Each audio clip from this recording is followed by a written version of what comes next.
Mirella Rizzo, la parola.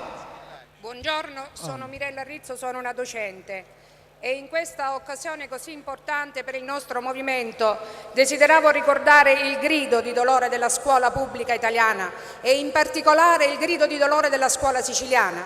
Questo grido che ho già sentito dai ragazzi, dagli studenti, ma che arriva anche da tanti colleghi che sono costretti ad un indecoroso precariato fisso. Sono ogni anno taglieggiati un numero esorbitante di posti di lavoro e questo il nostro Presidente e gli assessori alla pubblica istruzione siciliana lo sanno bene.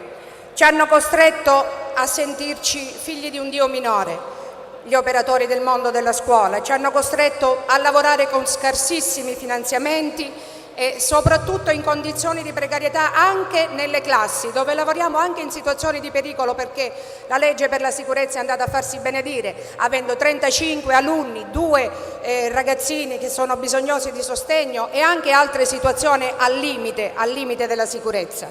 Ma tutto questo per il mondo del lavoro, per il mondo dei docenti, significa precariato, instabilità, impossibilità di pensare al futuro. In questo movimento sento che la scuola possa avere voce e possano essere accolte le loro istanze, soprattutto, Presidente Lombardo, il futuro delle affermazioni di queste idee di cui oggi abbiamo sentito parlare, autonomia, identità e orgoglio del popolo siciliano, se non passano attraverso i finanziamenti alla ricerca e quindi all'università, se non passano attraverso, dopo, la scuola, che è mediatrice di cultura e quindi che può formare i ragazzi facendo riscoprire a questo popolo la grande e valorosa identità del popolo siciliano, se non passa anche attraverso una riscrittura della storia nei libri di testo che ci fanno vergognare di essere brutti, sporchi, cattivi e briganti, se tutto questo non passa attraverso la scuola, io non so come il popolo siciliano possa davvero riscoprire